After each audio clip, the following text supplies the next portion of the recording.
Human போடியமுடன் இணைந்து MTR restaurants மற்றும் மையா பப்ளிஷிங் வழங்கும் section 302 A Tamil True Crime Podcast Case 13 Episode 2 மாஸ்கோவில் ஒரு சைக்கோ.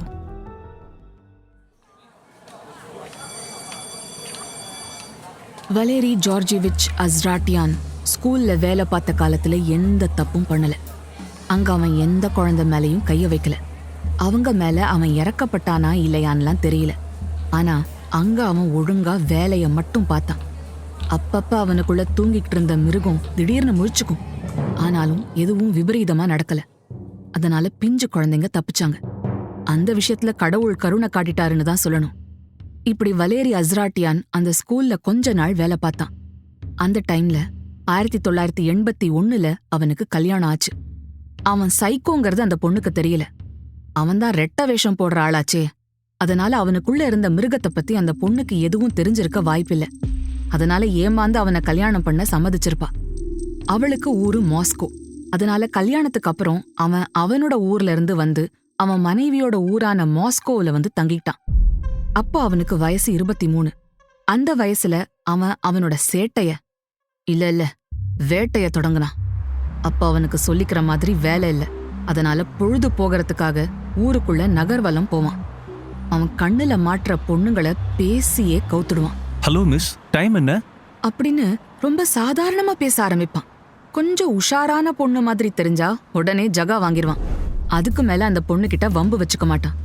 அதே நேரத்துல அந்த பொண்ணு டைம் சொல்லிட்டா அவ்வளவுதான், அவளோட டைம் சரியில்லைன்னு அர்த்தம். அதுக்கப்புறம் கொஞ்சம் கொஞ்சமா பேசியே வலை விரிப்பான். உங்களை எங்கேயோ அடிக்கடி பார்த்தா மாதிரி இருக்கே, நீங்க படத்துல எதுவும் நடிச்சிருக்கீங்களா அப்படின்னு அடுத்த கேள்வி கணைய விடுவான். நான் என்ன அவ்வளோ அழகாவா இருக்கேன் அப்படின்னு அந்த பொண்ணு கேப்பா. உங்களோட பியூட்டி உங்களுக்கு தெரியல. அடுத்த தடவை உங்களை கண்ணாடியில பார்க்கும்போது நல்லா கவனிச்சு பாருங்க, உங்க மேல உங்களுக்கே லவ் வந்துரும் அப்படின்னு சும்மா ஏகத்துக்கு அடிச்சு விடுவான். அழகா இருக்கீங்கன்னு சொன்னா மயங்காத பொண்ணுங்க அவன்கிட்ட மாட்டாம தப்பிச்சிருவாங்க. ஆனா இந்த வார்த்தைக்காகவே அவன்கிட்ட மயங்கின பொண்ணுங்களும் இருக்கத்தான் செஞ்சாங்க. அதுவும் போக அவன் படிச்ச சைக்காலஜி உதவியால ஓரளவுக்கு பொண்ணுங்க என்ன மனநிலையில இருக்காங்கன்னு அவனால கண்டுபிடிக்க முடிஞ்சுது. அதனால அவங்க முகத்துல சின்னதா ஏதாவது வாட்டமோ வருத்தமோ தெரிஞ்சாலும் கப்புன்னு அதை பிடிச்சுக்குவான். அந்த வருத்தத்தை போக்குற விதமா கல்கண்டு மாதிரி தேன்ல ஊர்ன பலாச்சொள மாதிரி பேசுவான். இனிக்க இனிக்க பேசியே அவங்க வாழ்க்கைய கசக்கி எரிஞ்சிருவான். இப்படி சில பெண்களை பாலியல் வல்லுறவு செஞ்ச அவனோட சேட்டை மெதுவா வெளியில தெரிய ஆரம்பிச்சுது. அவனால பாதிக்கப்பட்ட ஒரு பொண்ணு தைரியமா அவனை போலீஸ் கிட்ட மாட்டி விடணும்னு முடிவு பண்ணிட்டா. அதனால அவன் அவளை பயன்படுத்தி தூக்கி எரிஞ்சதுக்கு அப்புறமும் அவனை தேடி போனான். திரும்பி வந்த அவளை அவன் விரட்டுனான். பக்கத்திலேயே சேர்க்கல. ஆனா அவ கொஞ்சம் கூட துவண்டு போகல. எப்படியாச்சும் அவனை மாட்டி விட்டுடணும், தனக்கு நடந்தது மாதிரி இன்னொரு பொண்ணுக்கு நடக்க கூடாதுன்னு நினைச்சா. அதனால அவன்கிட்ட கொஞ்சம் கொஞ்சமா நெருங்கி பழகி அவன் வீடு எங்க இருக்கு என்ன ஏதுன்னு தெரிஞ்சுக்கிட்டு போலீஸ் கிட்ட போய் புகார் பண்ணிட்டா. போலீஸ் அவனை கைது பண்ணுச்சு. கோர்ட்ல விசாரணையும் நடந்துச்சு. அவன் செஞ்ச குத்தம் சந்தேகத்துக்கு இடம் இல்லாம நிரூபணம் ஆயிருச்சு. அவனுக்கு கோர்ட் 2 வருஷம் சிறை தண்டனை விதிச்சு தீர்ப்பு சொல்லுச்சு. அதனால அவனை பீனல் காலனில கொண்டு போய் போட்டாங்க. பீனல் காலனிங்கிறது ஜெயில் மாதிரியான ஒரு இடம். ஆனா ஜெயிலுக்கும் இதுக்கும் ஒரு வித்தியாசம் இருக்கு. பொதுவா ஜெயிலுங்கிறது நகரத்திலேயே இருக்கும். ஆனா பீனல் காலனிங்கிறது பொதுமக்கள் எங்க இருக்காங்களோ அங்க இருந்து ரொம்ப தூரம் தள்ளி அது இருக்கும். பல இடங்கள்ல பீனல் காலனி ஒரு தீவு மாதிரி தனியான இடத்துலதான் இருக்கும். சட்டத்தால தண்டிக்கப்பட்ட குற்றவாளிகளை அங்க கொண்டு போய் வச்சிருவாங்க. புரியுற பாஷையில சொல்லணும்னா அதுவும் ஒரு ஜெயில் தான். வார்டன் மாதிரியான அதிகாரிகளும் அங்க இருப்பாங்க. அவங்க கட்டுப்பாட்டுல தான் இந்த குற்றவாளிகள் அடைக்கப்பட்டிருப்பாங்க. அங்க எல்லா வகையான வேலைகளையும் பிரிசனர்ஸ் தான் செய்யணும். அங்க இருக்கிற விவசாய நிலத்துல விவசாய வேலை கூட பார்க்கணும். வலேரி அஸ்ராட்டியான் 1984 வரைக்கும் அங்கதான் இருந்தான். அதுக்கப்புறம் அவனை ரிலீஸ் பண்ணாங்க. கோர்ட், தண்டனை, சிறை இதெல்லாம் வேலரி அஸ்ராட்டியான் மனச மாத்தி இருக்கணும். அவன் செஞ்ச தப்ப அவனுக்கு உணர்த்தி இருக்கணும். தண்டனைங்கிறதே அதுக்காக தானே கொடுக்கப்படுது. ஆனா அப்படியெல்லாம் நடக்கல. வேலரி அஸ்ராட்டியான் கொஞ்சம் கூட மாறவே இல்லை. கபாலி படத்துல ஜெயில இருந்து வெளியே வந்த ரஜினிகாந்த் வந்துட்டேன்னு சொல்லு, எப்படி போனேனோ அப்படியே திரும்ப வந்துட்டேன்னு சொல்லு அப்படின்னு சொல்லுவாரே, அந்த மாதிரி அவனும் கொஞ்சம் கூட மாறல. ஜெயிலுக்கு போறதுக்கு முன்னாடி எப்படி இருந்தானோ அப்படியே வெளியில வந்தான். பிறவி குணத்துக்கு மட்டை வச்சு கட்டினா நிக்குமா அப்படின்னு ஒரு பழமொழி சொல்லுவாங்க தெரியுமா? அந்த மாதிரி இந்த குணம் அவன் ரத்தத்திலேயே கலந்துருச்சு போல. ஏற்கனவே என்ன பண்ணிட்டு இருந்தானோ அதை அப்படியே தொடர்ந்தான். அழகான பொண்ணுங்களை ஃபாலோ பண்ணுவான், நைஸா பேச்சு கொடுப்பான். அவன் பேச்சுல மயங்கி வர்ற பொண்ணுங்களை பாலியல் வல்லுறவு செஞ்சுட்டு அப்படியே எஸ்கேப் ஆயிடுவான். இந்த கதை அப்படியே தொடர்ந்துச்சு. ஆனா இதுக்கும் ஒரு முடிவு வந்துச்சு. போன தடவை நடந்த மாதிரி இந்த தடவையும் ஒரு பொண்ணு முழிச்சுக்கிட்டா. அவ வேலரி அசராட்டியான் பத்தி நல்லா விசாரிச்சுட்டு போலீஸ்ல கம்ப்ளைண்ட் கொடுத்தா. போலீஸ் விசாரிச்சது. அவன் மேல கேஸ் ஃபைல் பண்ணாங்க. கோர்ட்ல விசாரணை நடந்துச்சு. அவன் செஞ்ச குத்தமும் நிரூபிக்கப்பட்டுச்சு. அவனுக்கு தண்டனை கொடுத்தாங்க. இந்த தடவை அவனுக்கு 2 வருஷம் சிறை தண்டனை கொடுத்தாங்க. அவன் ஜெயிலுக்கு போனான். ஜெயில் அவன் லைஃப்ல எந்த மாற்றத்தையும் தரல. அவனுக்குள்ள இருந்த மிருகம் சாகவே இல்ல. அது தன்னோட இறைக்காக காத்துக்கிட்டு இருந்துச்சு. எப்படா வெளியில வருவோன்னு அவன் மட்டும் இல்ல, அவனுக்குள்ள இருந்த மிருகமும் காத்துக்கிட்டு இருந்துச்சு. 2 வருஷ ஜெயில் தண்டனை முடிச்சு அவன் வெளியில வந்தான். வேலரி அசராட்டியான் ஜெயில்ல இருந்து 1987 வெளியே வந்தான். இந்த தடவை அவன் நேரா வீட்டுக்கு போகல. மாஸ்கோ போகாம பெல்கராட் ஒப்லாஸ்ட்ல இருக்கிற வேல்யூக்கிங்கிற இடத்துக்கு போய் தங்கினான். ஆனா அவனால அங்க சர்வைவ் ஆக முடியல. கொஞ்ச நாள் இருந்துட்டு மாஸ்கோவுக்கே திரும்பிட்டான். அவன் திரும்பி வந்ததை நினைச்சு அவனோட வைஃபால சந்தோஷப்பட முடியல. பாலியல் வழக்குல தொடர்ந்து ஜெயிலுக்கு போற ஒரு மனுஷன் கூட ஒரு பொண்ணு எப்படி குடும்பம் நடத்த முடியும்? அவளோட நிம்மதியே போச்சு. இந்த மாதிரி சைக்கோபாத் கூட ஒவ்வொரு நாளையும் கடத்துறது அவளுக்கு பெரும்பாடா இருந்துச்சு.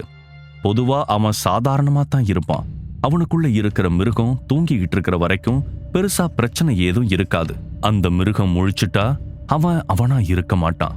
நம்ம தளபதி விஜய் சொல்ற மாதிரி, ஒரு தடவை முடிவு பண்ணிட்டா என் பேச்ச நானே கேட்க மாட்டேன் அப்படிங்கிற மாதிரி அவன் பேச்ச அவனே கேட்க மாட்டான். அவன் நடவடிக்கையிலேயே வித்தியாசம் தெரியும்.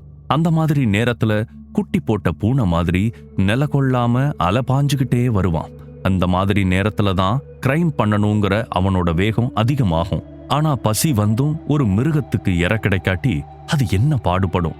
அது கையில யார் கிடைச்சாலும் கொதறி எடுத்திருந்தானே. அப்படி ஒரு மிருகமா அவன் மாறவும் அவனோட குடும்பத்துல பிரச்சனை அதிகமாச்சு. அவன் மனைவி அவனை விட்டு விலகி போயிட்டா. லொலிட்டா நாவல்லையும் இதே மாதிரி தான் நடக்கும். போன வாரம் அந்த கதையை கேட்டீங்களே, ஞாபகம் இருக்கா? ஹம்பர்ட்டோட வைஃப் தான். அதான் அந்த விடோ.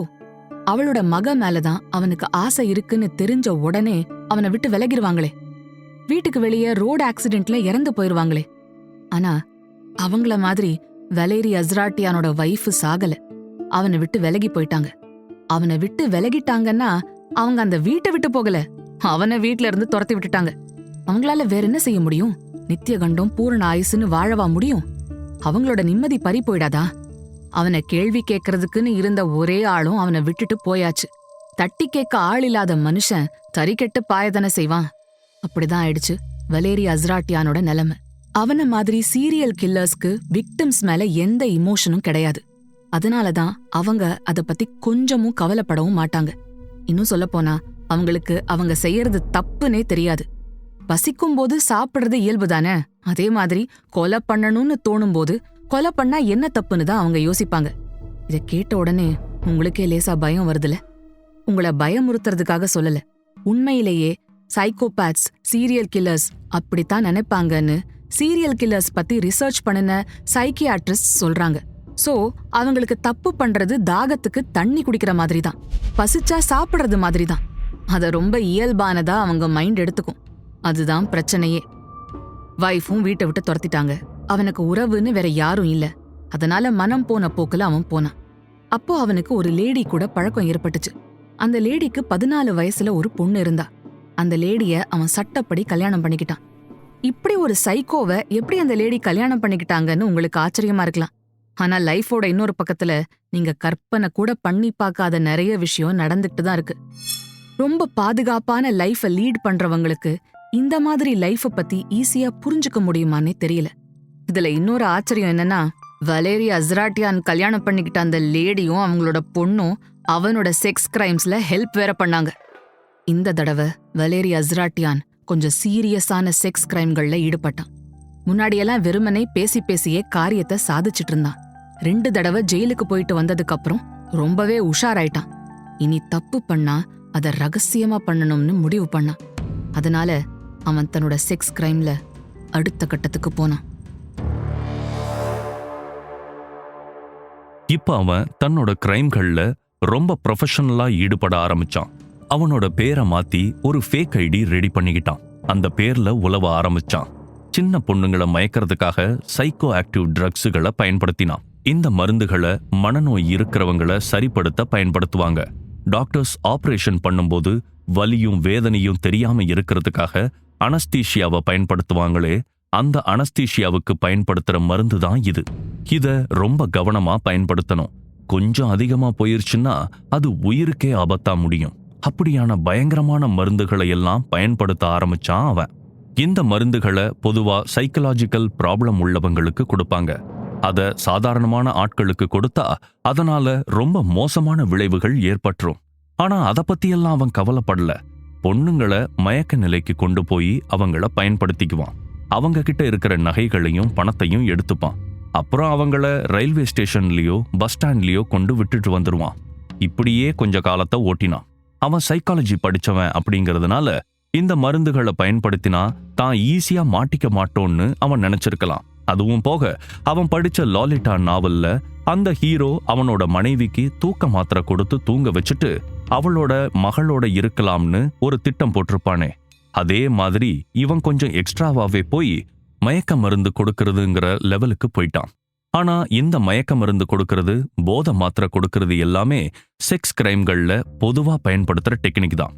ஒரு தடவை ஒரு பொண்ணுக்கு கொஞ்சம் ஓவரா மயக்க மருந்து கொடுத்துட்டான். அவ செத்து போயிடுவாளோ அப்படின்னு அவனுக்கு பயமாயிடுச்சு. அவ செத்து போயிடுவாளோன்னு அதுக்காக பயப்படுற ரகம் இல்ல அவன். ஆனா செத்துட்டா நாம ஜெயிலுக்கு போகணுமேன்னு பயப்பட ஆரம்பிச்சான். ஏற்கனவே 2 தடவை ஜெயிலுக்கு போயிட்டு வந்ததால மறுபடியும் ஜெயிலுக்கு மட்டும் போயிடக்கூடாதுன்னு நினைச்சான். அந்த அளவுக்கு ஜெயில் அவனை மிரட்டி வச்சிருந்துச்சு.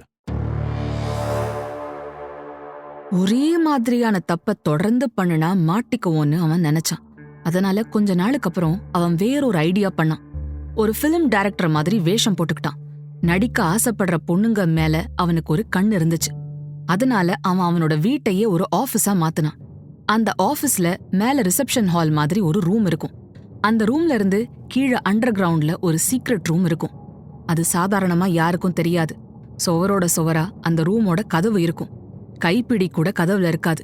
சுவருக்கு மேல ஒட்டி இருக்கிற வால்பேப்பர் மொத்தமா இருக்கிறதுனால அதை கண்டுபிடிக்கிறது ரொம்ப கஷ்டம்.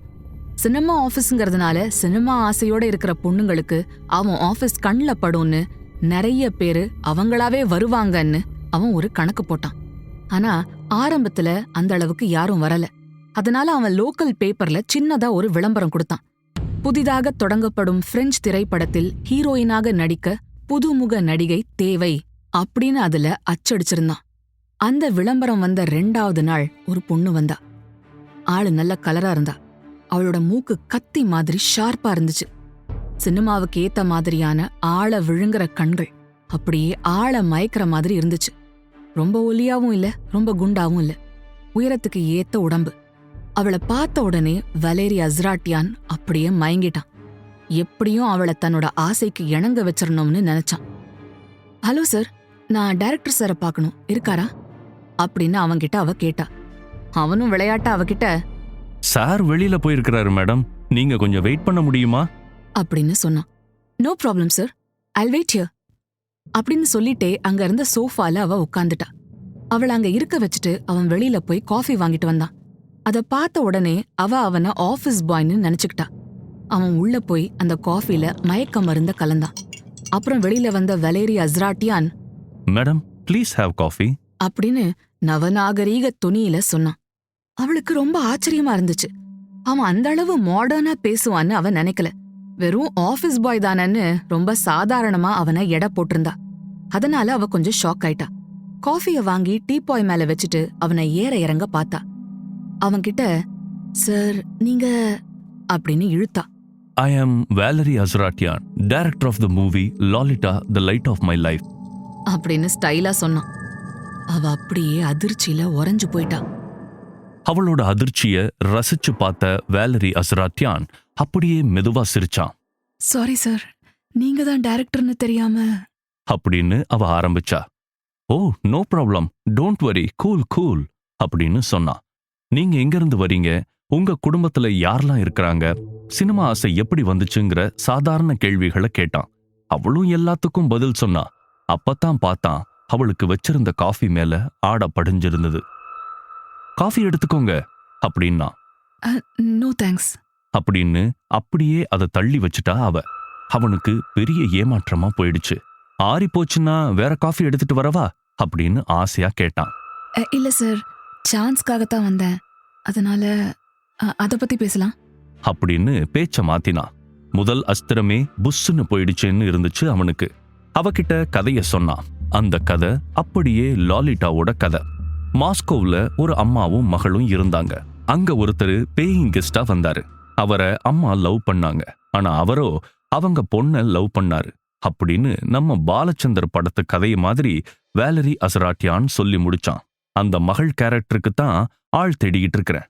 அவளுக்கு அந்த கதை பிடிச்சதோ இல்லையோ தெரியல, ஆனா வாய்ப்பு கிடைச்சா போதும்னு நினைச்சா. அதனால ரொம்ப நல்லா இருக்கு அப்படின்னு சொன்னா. கொஞ்சம் நடிச்சு காமிக்க முடியுமா அப்படின்னு ஒரு காட்சியை விவரிச்சான் அவன். ஒரு நாள் அந்த அப்பா அம்மா பொண்ணு 3 பேரும் ஒரு ஊஞ்சல்ல இருக்கிறாங்க. நடுவுல பொண்ணு இருக்கிறா. அவளுக்கு 2 பக்கமும் அப்பாவும் அம்மாவும் இருக்கிறாங்க. இப்ப அவ அப்பாவுக்கு காதல் சமிக்ஞை கொடுக்கணும். அவ எப்படி கொடுப்பா, நடிச்சு காமிக்க முடியுமா அப்படின்னு அவன் கேட்டான். அவ அழகா நடிச்சு காட்டினா. அவன் அப்படியே சொக்கி போயிட்டான். யோ மை ஹீரோயின் அப்படின்னு கத்திட்டான். அவளுக்கு வெக்கமாயிடுச்சு. வெக்கப்பட்டுட்டு ஒரு சிரிப்பு சிரிச்சா. அவன் மயக்க மருந்து இல்லாமலேயே வேலை நடந்துரும்னு நினைச்சுக்கிட்டான். ஸ்கிரீன் டெஸ்ட் எடுக்க போகலாமா அப்படின்னு கேட்டான். ஷூர் சார் அப்படின்னு சொல்லிக்கிட்டே அவ எழுந்திருச்சுட்டா. ஸ்கிரீன் டெஸ்டுக்காக அவளை கீழே ரூமுக்கு கூட்டிட்டு போனான். ஸ்கிரீன் டெஸ்ட்னா என்னன்னு தெரியுமா? ஒரு ஆக்டர் எப்படி நடிக்கிறாரு அப்படிங்கறத கேமரா வழியா பார்த்து முடிவு பண்றதுக்காக ஏதாவது ஒரு காட்சிய மேக்கப் எல்லாம் போட்டு நடிக்க சொல்லுவாங்க. அதை ஷூட் பண்ணி அந்த விஷுவல திரையில போட்டு பார்ப்பாங்க. அது நல்லா இருந்தா தான் ஆக்டருக்கு வாய்ப்பு கொடுப்பாங்க. ஆனா இங்க டுபாக்கூர் ஸ்கிரீன் டெஸ்ட் தானே, அதனால மேக்கப் எல்லாம் போடல. கேமரா முன்னாடி அவளை நிக்க வச்சு காதலோட பார்க்க சொன்னான். அவளும் பார்த்தா. கோபத்தோட தாபத்தோட இப்படி எல்லா உணர்வுகளையும் காட்ட சொல்லி ஷூட் பண்ணினான். அடுத்து அப்பாவுக்கும் மகளுக்குமான காதல் காட்சி அப்படின்னு சொல்லிட்டு காட்சியை விளக்கினான். அப்போ அப்பா மகளுக்கு உதட்டுல முத்தம் கொடுப்பாரு. மகள் அதை ரசிச்சாலும் அவரை விலகிட்டு ஓடிடுவா அப்படின்னு அதை விவரிச்சான். அவளுக்கு ஏதோ தப்பா பட்டுச்சு. யாரும் கூட வேற இல்ல, என்னடா பண்ணலாம்னு யோசிச்சா. சரி வந்தது வந்தாச்சு, என்னதான் ஆகுதுன்னு பாப்போமே, நடிப்பு தானே அப்படின்னு ஒரு குருட்டு தைரியமும் அவளுக்கு வந்துருச்சு. அவன் காட்சியை விவரிக்கிற மாதிரி அவளோட பக்கத்துல வந்தான். அவளை கட்டி பிடிச்சு மை டார்லிங் லாலிட்டா அப்படின்னு மோகத்தோட முனகினான். அவளோட கன்னத்துல முத்தம் கொடுத்தான். முத்தம் கொடுக்கற மாதிரி நடிக்காம உண்மையிலேயே முத்தம் கொடுத்தான். அவளுக்கு டக்குன்னு என்னமோ மாதிரி ஆயிடுச்சு. அவ சுதாரிக்கிறதுக்குள்ள அப்படியே அவளை இறுக்கி அணைச்சு உதட்டுல இறுக்கமா முத்தம் கொடுத்துட்டான். அவளுக்கு பகீர்னு இருந்துச்சு. உடம்பெல்லாம் படபடான்னு நடுங்கிச்சு. அவனை அப்படியே தள்ளி விட்டுட்டு ஓங்கி கன்னத்துல அரைஞ்சிட்டு அப்படியே போயிட்டா. அவன் பயந்து போய் சில மாதிரி நின்னுட்டான். அந்த பொண்ணுகிட்ட அடி வாங்கினதுனால கொஞ்ச நாள் அடங்கி கிடந்தான் வேலேரி அஸ்ராட்டியான். மறுபடியும் அவனோட கைவரிசைய காட்ட முடிவு பண்ணான். முதல் கோணல் முற்றும் கோணல்னு சொல்வாங்க. முதல்லையே அடி வாங்கினதுனால அவன் ரொம்ப கவனமா நடந்துக்கிட்டான். அதுக்கப்புறம் அவனோட ஸ்டுடியோவுக்கு வர யாருக்கும் காஃபி கொடுக்காம அவன் விட்டதில்ல. காஃபி அவங்க குடிச்சு முடிச்சதுக்கு அப்புறம் தான் அவன் பேசவே ஆரம்பிப்பான். காஃபில கலந்திருக்கிற மயக்க மருந்து வேலை செய்யற வரைக்கும் பேசிக்கிட்டே இருப்பான். அந்த பொண்ணு கொஞ்சம் கொஞ்சமா மயங்க ஆரம்பிச்சா அவளை அப்படியே ஸ்கிரீன் டெஸ்ட் ரூமுக்கு கூட்டிட்டு போய் அவன் பயன்படுத்திக்குவான். ரொம்ப நேரம் அவங்கள கூட வச்சிருப்பான். அவங்க மயக்கம் தெளிஞ்சு எந்திரிக்கிறதுக்கு முன்னாடியே அவங்கள பக்கத்துல இருக்கிற பஸ் ஸ்டாண்ட்லயோ ரயில்வே ஸ்டேஷன்லயோ கொண்டு போய் விட்டுருவான். மயக்கம் முழுசா தெளிஞ்சதும் அவங்களுக்கு என்ன நடந்துச்சுன்னே தெரிஞ்சிருக்காது. இப்படியே கிட்டத்தட்ட 10-11 பொண்ணுங்களை அவன் பாலியல் வன்கொடுமை செஞ்சிருக்கான். சில பேரை அவன் ரொம்ப நாளைக்கு வீட்லயே வச்சிருந்தான். அவங்களுக்கு மயக்க மருந்து குடுத்து குடுத்து அவங்களோட உறவு வச்சுக்குவான். அவங்க மேல இருக்கிற இச்சை குறைஞ்சிடுச்சுன்னா எங்கேயாவது கொண்டு போய் விட்டுருவான். ஒரு பக்கம் தைரியமா பொண்ணுங்களை வரவழைச்சு பாலியல் கொடுமை செஞ்சாலும் அவனுக்கு பயமாவும் இருந்துச்சு. ஒருவேளை மாட்டிக்கிட்டா என்ன பண்றதுன்னு பயம் வந்துருச்சு. அதனால அவன் அடுத்த கட்டமா கொலை செய்ய ஆரம்பிச்சான். இனிமே மாட்டுற பொண்ணுங்களை கொன்னுறணும்னு அவன் நினைச்ச சமயத்துல அவன்கிட்ட வந்து ஒரு பொண்ணு மாட்டினா. அவளுக்கும் காஃபி கொடுத்தான். அவளும் குடிச்சா. கொஞ்ச நேரத்துல மயங்கினா. கீழே ஸ்கிரீன் டெஸ்ட் ரூமுக்கு கூட்டிட்டு போனான். எல்லாம் வழக்கம் போல நடந்துச்சு. வழக்கத்துக்கு மாறா ஒரே ஒரு விஷயமும் நடந்துச்சு. அதுதான் கொலை. கடைசி அவளோட கழுத்துல கத்தியால அப்படியே அழுத்தமா ஒரு கோடு போட்டான். குபுக்குன்னு ரத்தம் பொங்கி வழிஞ்சுது. அந்த கத்தியில விழிஞ்ச ரத்தத்தை அப்படியே வாயில வச்சு நக்கனான். இளஞ்சூடா இருந்த அந்த ரத்தம் உப்பு கரிச்சு வித்தியாசமா இருந்துச்சு. அவளோட உடம்பு நடுங்கி அடங்குன உடனே அவளை பார்சல் பண்ணி கண் காணாத இடத்துல கொண்டு போய் போட்டுட்டு வந்தான். அடுத்தும் ஒரு பொண்ணு அவன்கிட்ட மாட்டினா. அது எப்படித்தான் ஆடு தானா கசாப்பு கடைக்காரனை நம்புதோ தெரியல. அவளை அனுபவிச்சான். அனுபவிச்சதுக்கு அப்புறம் அவளை எப்படி கொல்லலாம்னு யோசிச்சான். போன தடவை கத்தியால குத்தி கொன்னாச்சு. இந்த தடவை வேற மாதிரி கொல்லணும்னு தோணுச்சு. இச்சைய தீத்துக்கிறதுல புதுசு புதுசா எதையாவது செய்யற மாதிரி கொலையிலையும் புதுசா ஏதாவது செய்யணும்னு நினைச்சான்.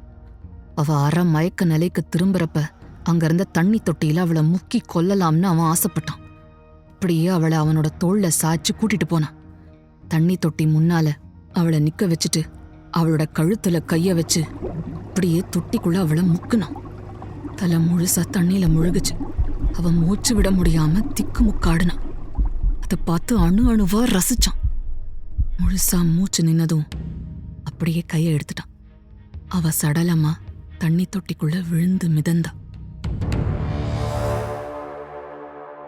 வேலரி அசராட்டியான் ஜெயிலுக்கு போக பயந்துதான் 2 கொலைய பண்ணான். ஆனா காத்து எப்பவும் ஒரே பக்கமா அடிக்காதே, அது மாறி மாறித்தானே அடிக்கும். அப்படி வேலரி அசராட்டியான் விஷயத்திலையும் காத்து மாறி அடிச்சது. அவனோட வழக்கமான பருப்பு ஒரு பொண்ணு விஷயத்துல வேகாம போயிடுச்சு. பிலிம் டைரக்டர்னு சொல்லிட்டு பொண்ணுங்களை வேட்டையாடத் தொடங்கினப்போ முதல்ல ஒரு பொண்ணு கிட்ட பல்பு வாங்கினானே, ஞாபகம் இருக்கா? அந்த பொண்ணு கூட அவனை அடிச்சதோட விட்டுட்டு போயிட்டா. ஆனா கடைசியா அவன் வேட்டையாட நினைச்ச பொண்ணு அவனையே போலீஸ்ல மாட்டி விட்டுட்டா. வழக்கமா வேலரி அசராட்டியான் கொடுக்கிற மயக்க மருந்து நல்லா வேலை செய்யும். அதனால பொண்ணுங்களை அவன் என்ன செஞ்சாங்கிறது அவங்களுக்கு ஞாபகத்திலேயே இருக்காது. ஆனா கடைசியா அவன் வேட்டையாட நினைச்ச பொண்ணு விஷயத்துல மருந்து சரியா வேலை செய்யலையா, அவனோட கெட்ட நேரம் நல்லா வேலை செஞ்சுதான்னு சொல்ல முடியல. ஆனா அந்த பொண்ணுக்கு என்ன நடந்ததுன்னு நல்லா ஞாபகம் இருந்துச்சு. அதனால அவ போலீஸ அவன் இடத்துக்கே கூட்டிட்டு போயிட்டா. அவனோட புது படத்துல நடிக்க வாய்ப்பு தர்றதா சொன்னான்னு, அப்படி போன இடத்துல மயக்க மருந்து கொடுத்து பாலியல் வல்லுறவு செஞ்சான்னு கம்ப்ளைண்ட் கொடுத்தா. போலீஸும் அவன் மேல கேஸ ரெஜிஸ்டர் பண்ணாங்க. வேலரி அசராட்டியான் போலீஸ்ல மாட்டின இந்த சம்பவம் 1990 நடந்துச்சு. அவன் அரெஸ்டான சம்பவத்துல ஒரு சுவாரஸ்யமான விஷயம் நடந்துச்சு. அது என்னன்னா, அவனை அரெஸ்ட் பண்ணது ஒரு லேடி போலீஸ். அது மட்டும் இல்ல, அவங்களும் அவங்கிட்ட நடிக்க வாய்ப்பு கேட்டு ஒரு தடவை வந்திருக்கிறாங்க. ஆனா அதிர்ஷ்டவசமா அவங்கிட்ட மாட்டிக்காம தப்பிச்சு வந்திருக்கிறாங்க. இதத்தான் விதின்னு சொல்றாங்க. பொண்ணுங்களை இஷ்டத்துக்கு வேட்டையாடின ஒருத்தன் ஒரு லேடி கையாலேயே அரெஸ்ட் ஆகணும்னு அவனோட தலையில எழுதியிருக்கு பாருங்க. பைபிள்ல ஒரு வாசகம் சொல்லுவாங்க, பட்டயத்தை எடுத்தவன் பட்டயத்தாலேயே மடிவான் அப்படின்னு. வேலரி அசராட்டியான் பொண்ணுங்களை வேட்டையாடினா. அதே மாதிரி அவனை மாட்டி விட்டதும் ஒரு பொண்ணுதான். எந்த பொண்ண அவன் வாழ்க்கையில சுகம்னு நினைச்சானோ அதே பொண்ணாலதான் அவன் இறக்கவும் செஞ்சான். அவன் மேல கோர்ட்ல விசாரணை நடந்துச்சு. அவனுக்கு எதிரா எல்லா எவிடன்ஸும் பக்காவா இருந்துச்சு. சட்டத்தோட பிடியிலிருந்து அவனை தப்ப வைக்க அவனோட அட்வொகேட்டால முடியல. அந்த அளவுக்கு அவன் தப்பு மேல தப்பு பண்ணவனாச்சே. கோர்ட் விசாரணையில அவன் குத்தத்தை ஒத்துக்கிட்டான். கோர்ட்ல அவன் மொத்தம் 17 பேரை ரேப் பண்ணதா சொன்னான். அந்த 2 கொலைகளை செஞ்சதையும் ஒத்துக்கிட்டான். அவனுக்கு ஜெயிலுக்கு போக மட்டும் ரொம்ப பயமா இருந்துச்சு. யுவர் ஆனர், தயவு செஞ்சு என்ன ஜெயிலுக்கு மட்டும் அனுப்பிடாதீங்க. எனக்கு மரண தண்டனை கூட கொடுங்க. நான் சந்தோஷமா செத்துறேன். என்ன ஜெயில மட்டும் போட்டுறாதீங்க அப்படின்னு கதறினான். பொண்ணுங்களை சத்தமே இல்லாம சீரழிச்சவன் அவன். அவனோட கதறல் நீதி தேவதைக்கு கேக்குமா என்ன? அதனால அவனோட வேண்டுகோளை நீதி தேவதை நிராகரிச்சா. அவனுக்கு மரண தண்டனை கிடைச்சது. ஆனா அது வரைக்கும் அவன் ஜெயில்ல இருக்க வேண்டியதா இருந்துச்சு. 1990 அவனை கைது பண்ணாங்க. அவனோட விசாரணை எல்லாம் முடிஞ்சு அவனை 1996 சுட்டு கொன்னாங்க. அவனோட மரண தண்டனைய மத்திய மாஸ்கோவில இருந்த புட்டிர்கா பிரிசன்ல நிறைவேத்தினாங்க. வலேரி அஸ்ராட்டியான் ஜெயிலுக்கு போகலன்னு கதர்னானே கோர்ட்ல, அது ஏன் தெரியுமா? சின்ன குழந்தைங்கள பாலியல் வல்லுறவு செஞ்சு தண்டனை கிடைச்சு ஜெயிலுக்கு போறவங்களுக்கு அங்க இருக்கிற கைதிங்க வித்தியாசமான ஒரு தண்டனை கொடுப்பாங்க. அதுக்கு பயந்துதான் அவன் ஜெயில் வேண்டாம் அப்படின்னு கதறி இருக்கான். அந்த தண்டனை என்ன தெரியுமா? சைல்ட் ரேபிஸ்ட் தண்டனை கிடைச்சு ஜெயிலுக்கு வரும்போது அவன் கூட அந்த செல்லுல இருக்கிற கைதிங்க அவன்கிட்ட பாலியல் ரீதியா தப்பா நடந்துக்குவாங்க. அதுக்கு பயந்துதான் அவன் ஜெயிலுக்கு போக மாட்டேன்னு கதறி இருக்கான்.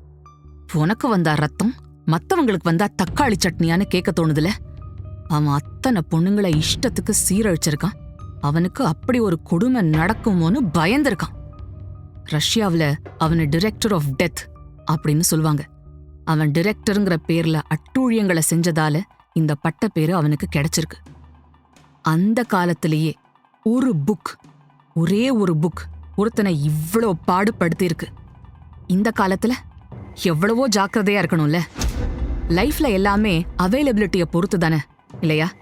நல்ல விஷயம் கிடைக்கும்போது நல்லது நடக்கிறது மாதிரி தப்பான விஷயம் கிடைக்கும்போது தப்பான விஷயம் நடக்குது. We become what we consume. ஒரு நல்ல சினிமாவையோ கதையையோ பார்த்து நல்ல விஷயத்த கத்துக்கலாம். அதே மாதிரிதான் ஒரு மோசமான விஷயம் சினிமாலேயோ கதையிலேயோ கிடைச்சா அதோட பாதிப்பும் இருக்கத்தானே செய்யும். சின்ன குழந்தைங்களுக்கு கூட சர்வ சாதாரணமா மொபைலை கொடுத்துறோம். சாப்பிடும்போது மொபைல் பார்த்துக்கிட்டே சாப்பிடுறது. அது வழியா அவங்களுக்கு என்ன மாதிரி கண்டென்ட் கிடைக்க வாய்ப்பு இருக்குன்னு யோசிக்கணும்ல. அதுவும் இந்த காலத்துல ஒரே மாதிரி கண்டென்ட்ட திரும்ப திரும்ப அவங்க பார்க்கவோ கேட்கவோ வாய்ப்பு ரொம்ப ஜாஸ்தி. அப்படி இருக்கும்போது பேரண்ட்ஸ், வீட்ல இருக்கிற பெரியவங்க குழந்தைங்க விஷயத்துல எவ்வளவு ஜாக்கிரதையா இருக்கணும்.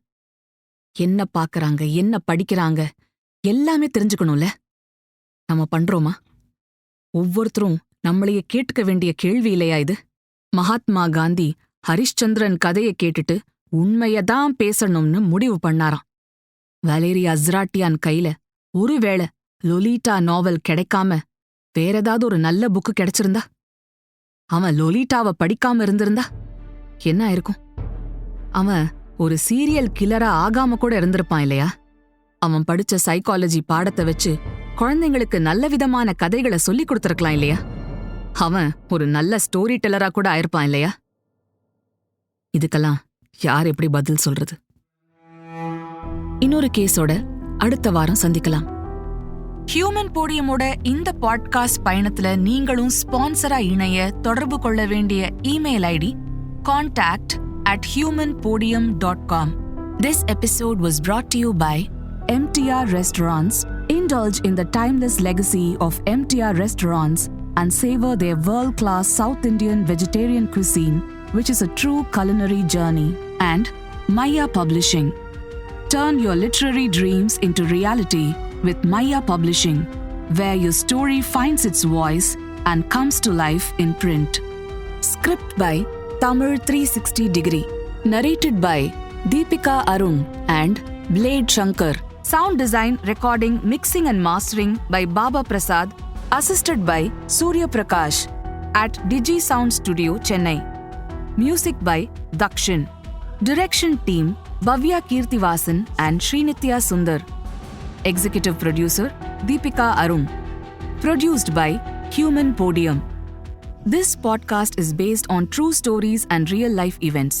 While we strive for accuracy and authenticity, certain aspects such as dialogue, pacing, and narrative sequence may have been enhanced or reconstructed for dramatic and entertainment purposes. Our intention is to provide a compelling and engaging listening experience while staying true to the essence of the stories being told. Keep in mind that some details may have been altered or condensed for storytelling reasons. Listeners are advised to use their discretion. We may refer to specific individuals or groups by their names in order to share stories, insights, or historical accounts. These references are intended to provide context and understanding and are based on publicly available information. We want to emphasize that these references are made solely for the purpose of providing accurate information and fostering a deeper understanding of our culture and society. We strive to approach these discussions with sensitivity and a commitment to treat all individuals and their stories with respect and sensitivity.